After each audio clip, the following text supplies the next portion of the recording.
We've heard about the damaging impacts of trauma, but can it also result in new wisdom and strength? To understand how trauma can result in growth, we've brought in psychologist Dr. Rachel Hannam from North Brisbane Psychologists. Hello, Rachel. Hi, Ashwin. How are you? I'm good, thank you. This is an unusual topic in psychology, isn't it? The fact that you can improve and grow from the hardship in your life. Can you tell us about post-traumatic growth, what it is? Yeah, it is an unusual topic in a way. It was only first defined and identified and researched in the mid to late 90s, which is fairly recent in psychology.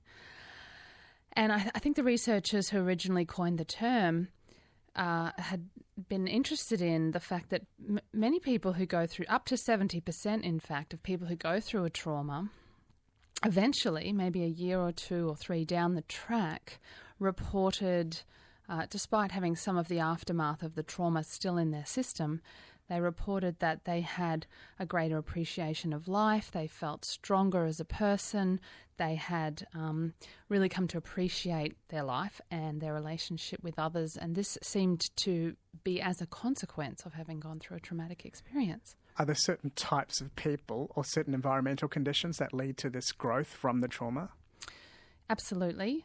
I'd like to differentiate between resilience, which is a term most people have heard about and they talk a lot about in schools these days, and post-traumatic growth. Resilience is the ability to bounce back from hardship, whereas post-traumatic growth is about transforming a difficult experience into something life-changing. But there is a relationship here, of course, that people who are more resilient already, who then go through a trauma, are more likely to experience growth and change in a positive way after trauma. And some of the things that make us more resilient are personality traits such as openness to experience and extroversion, as well as social support, so having people around us to help us through hard times. What are the environmental conditions? Or you talked about just having a social support network. Is there anything else environmental that could lead to growth? Diet, lifestyle, anything else? Sure. I mean, those daily tasks of living, self-care, how much we look after our physical health and mental health on a daily basis absolutely makes a difference.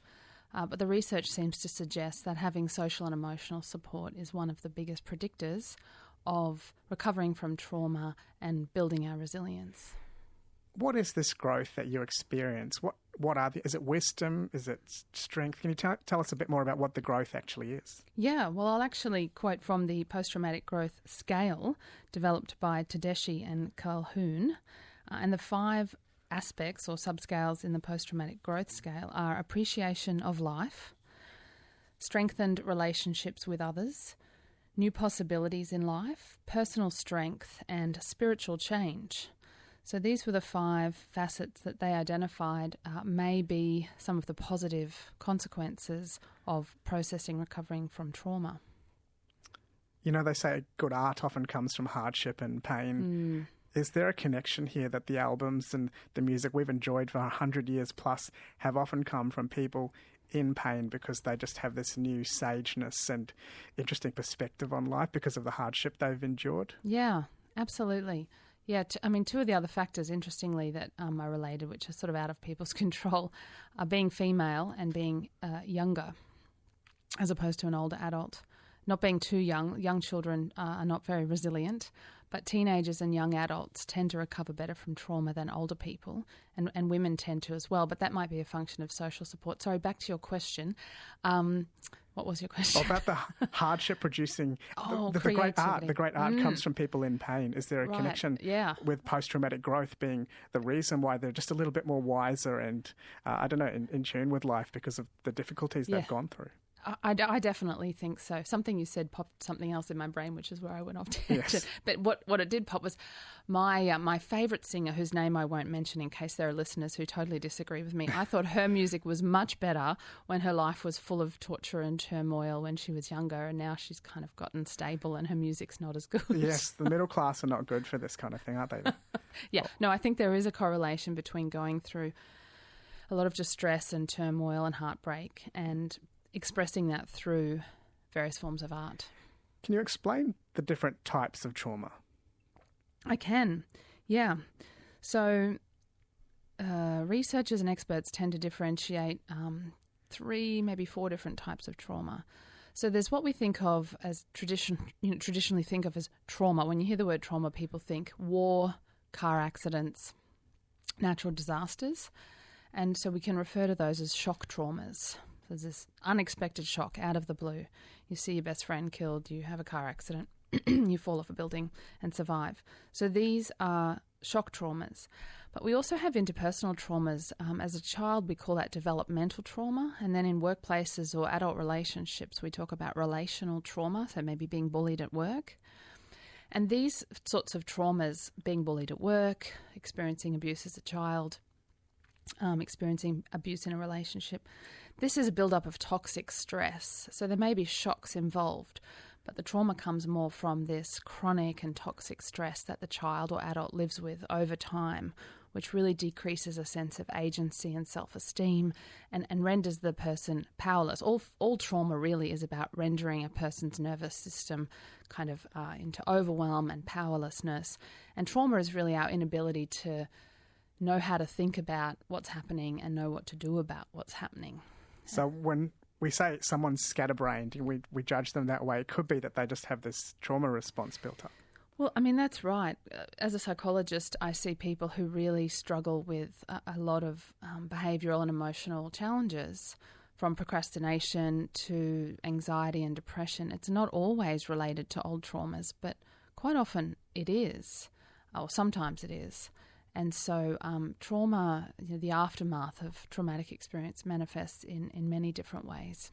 It's interesting because unless you've had those shock trauma issues that you've mentioned, you almost feel guilty about this other type of trauma. You think, oh, I'm just lazy, I'm just unfocused, I should, read a Tony Robbins book or something like that, get a quick fix. But like you said, there might be deeper issues going on.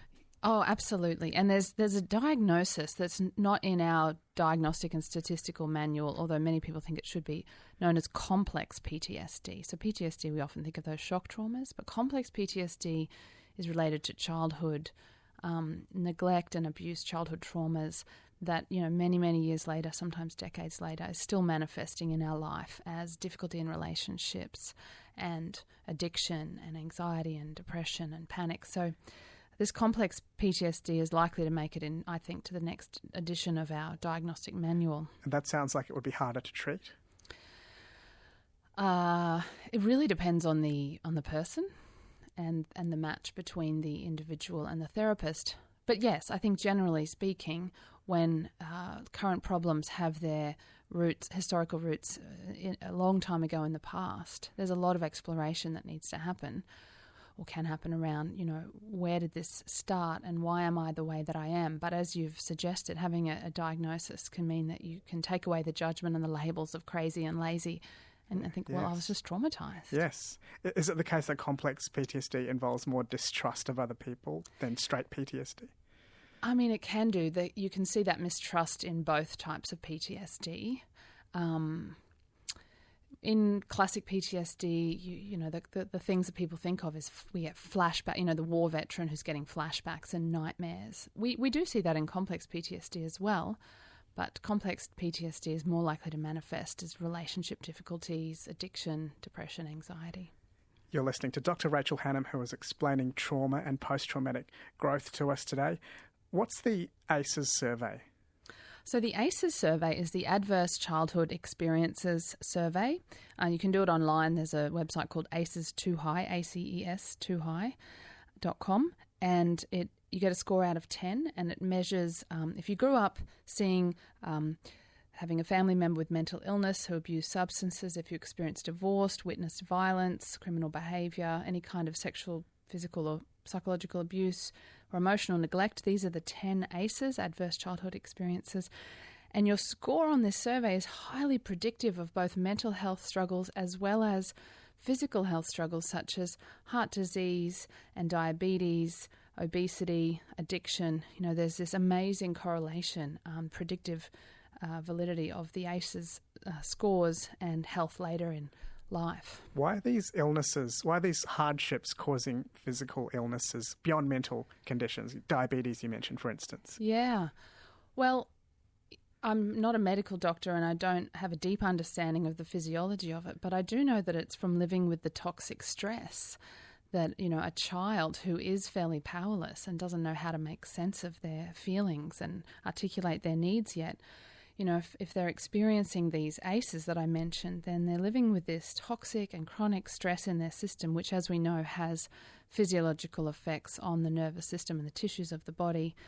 And, and then things we think of as problems like addiction may actually be that person's only solution to try and cope with their unbearable physiological sensations. How is trauma treated? Well, in many different ways. Talk therapy is what most people think of as a traditional way of treating trauma, and it can be, but in talk therapy, the more effective treatments usually involve people accessing and reprocessing old memories and doing imagery work. So I use a form of therapy called schema therapy, which has various techniques, one of which is imagery work, where people go back to an old memory, get it in their mind's eye as clearly as they can, but then we bring in a strong, compassionate adult character into the scene, and we do something to protect the young person in our reimagining or re-scripting of this memory.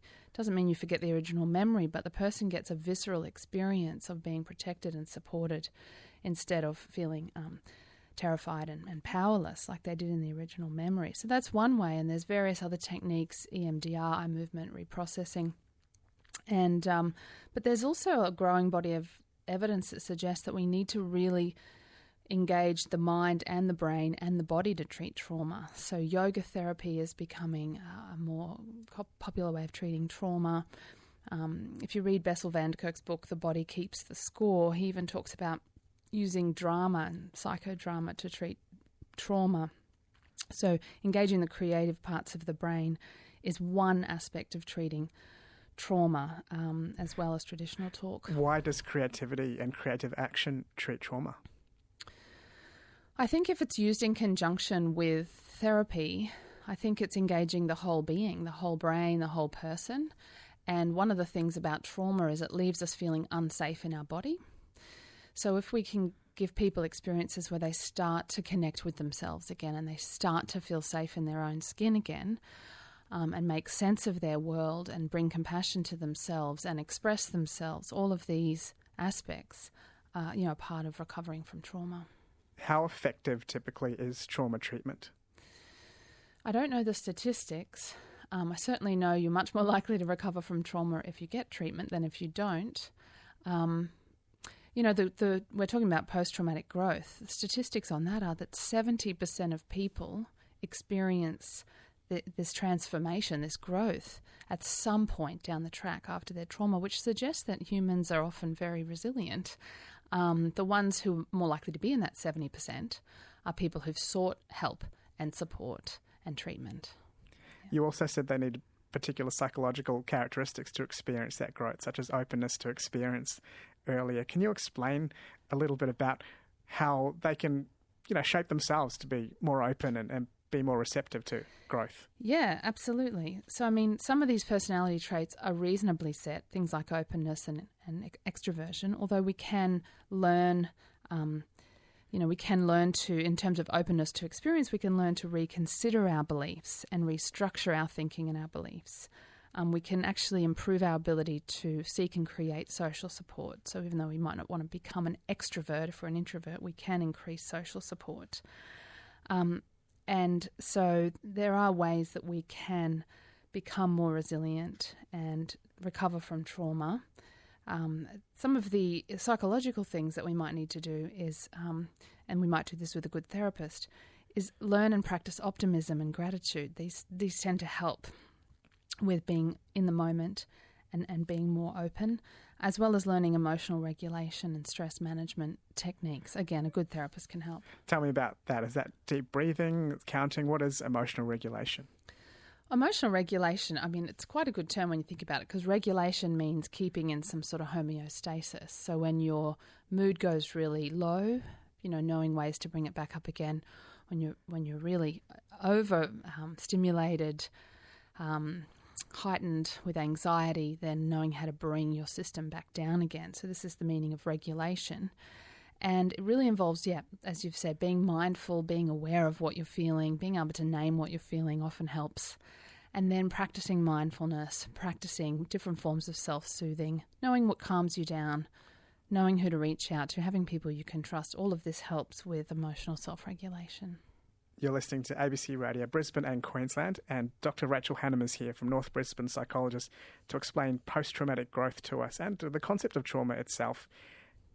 If you would like to treat someone who's suffering from trauma, what sort of support do they have there? Do they get a few sessions with a psychologist? I can't imagine yoga is on the Medicare rebate scheme. Tell us about the treatment of trauma in Australia. What are the weaknesses in the way we're currently treating trauma? Well, I think the weaknesses exist partly for political reasons, but also because we don't really have a good understanding of trauma. Like I said before, we think it's just I was in a car crash or I've come back from war. But the fact that it's just when our system is rendered powerless and we're overwhelmed and we don't know what to do, if this is trauma, then most of us have had traumatic experiences. But if it interferes with our life, our ability to function in the long term, then that's where I think that the public systems should kick in. I mean, there are 20 Medicare subsidised sessions per year now for people to see a psychologist. More and more GPs are understanding adverse childhood experiences and understanding trauma and the link with the mind and body. But I think there's more work to be done in terms of schools and educators understanding trauma, hospitals understanding trauma. Many of my clients have been more traumatised going to hospital than they were beforehand. So, what was it about the hospital experience that did that to them? I think it was being treated callously by the hospital staff, who themselves were probably burnt out and had vicarious trauma. I think sometimes our mental health units are grossly underfunded and under-resourced. But also the sterile nature, the fact that people in a traumatised state need lots of gentleness and compassion and sensitivity, and they don't always receive that. Some of the private clinics and some of the hospitals, do a better job than others. And I suppose it depends which staff are on the day. But this is what I like about working in private practice, is we can create a very calming, gentle environment for people to come and feel very supported and very safe. What would you say to someone who has a family member who's traumatised? How should they treat them? What are some things to look out for? Well, I think one of the most important things is to realise that when, people are behaving badly, in inverted commas, after they've experienced trauma, maybe many years ago they experienced it, it's that coping response that you're seeing that you define as bad behaviour, whether it's in a child or an adult, may actually have been a coping response and a survival strategy for that person at the time. Aggression or withdrawal and shut down, or people-pleasing and being very self-sacrificing, the fight, flight and fawn responses of trauma. These can be very annoying in our loved ones now, but once upon a time it must have kind of worked for them as a survival strategy. So first of all, trying to be accepting and empathic, and then doing what you can to learn about trauma yourself and help them to understand what's going on for them, helping them find the right supports would be a good start. There's a concept you've mentioned before, honouring the survival strategy that you used as a child and not beating yourself up about it, and that's something we can all do. Absolutely. Yeah, we must absolutely honour those defence mechanisms and survival strategies that were the only thing we knew how to do once upon a time, and if they had any degree of success, then they stayed with us, and they come out still in ways when we're very stressed or under a lot of pressure. What is intergenerational trauma? Trauma sort of filters down the line from parents to children. Intergenerational trauma is quite a simple concept, really, that if our parents were traumatised earlier in their lives and they haven't worked through it and they haven't, come to grow as a result, then they will unconsciously act out, play out their own trauma using these old survival responses we've just been talking about, and their children will then be traumatised as a result. And so you can see how that can just trickle down the generations. Is it cultural or genetic? Well, I would say it's largely environmental. I mean, some folk are genetically more predisposed to traumatisation. It's definitely true that some people, for example, I have a child with Asperger's. People with Asperger's and ASD are more prone to traumatisation. They've got such sensitive nervous systems that it doesn't take as much to traumatise them, or they'll stay in a traumatised state for longer. So there is a genetic component here, but intergenerational trauma is environmental for the most part. Are there any philosophies or worldviews, from Stoicism to Zen to Brene Brown, things you've encountered in your treatment that can help someone to orient themselves to be more resistant to trauma or to experience this growth that you've talked about? I mean, yeah, all the really good therapists and experts in the field of psychology and relationships have a good understanding of trauma. But in terms of more ancient philosophies, as you know, I've studied a lot of Buddhism, and a few therapies such as acceptance and commitment therapy and dialectical behaviour therapy are actually based on Buddhism. A lot of people don't know that some therapies are based on Buddhist thinking. And there's a lot in those traditions about acceptance of what is, not fighting reality, and that in that acceptance, that full acceptance of life as it is and your body and your feelings as they are, we are more able to find the clarity about what matters most and come back to this idea of appreciating life, appreciating relationships, finding inner strength and transcendence. Yeah, on that question of transcendence, they have quite a different view of the individual to the Western perspective. Yeah. So what's the healthiest view from a trauma angle about how to view yourself, your individuality? On how to view your are we individuality. Like the Buddhist ideas, we're connected with everything. We're not really separate. And the Western ideas, we're strong, separate individuals. Like, is either of those approaches more likely to be healthy if you want to, escape a traumatic past? Well, I'll come back to this. I saw a meme on Facebook early this morning. I woke up really early, and it was from Bessel van der Kolk, who wrote The Body Keeps the Score, one of the best books for the general public on trauma that's ever been written, I think. And the quote was that social support is the number one condition that helps us heal from trauma. Having people around us who help us feel safe and understood. Those safe connections are key.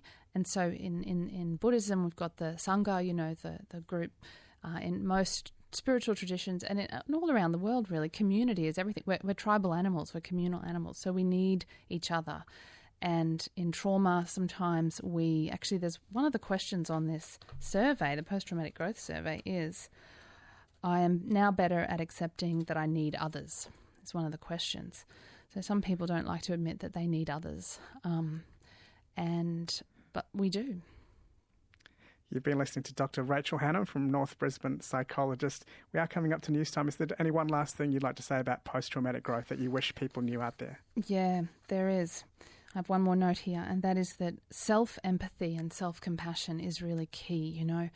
When you meet another person who's been through something traumatic, most people naturally feel caring and empathic towards them. We must bring that same level of understanding and empathy back to ourselves when we are in suffering.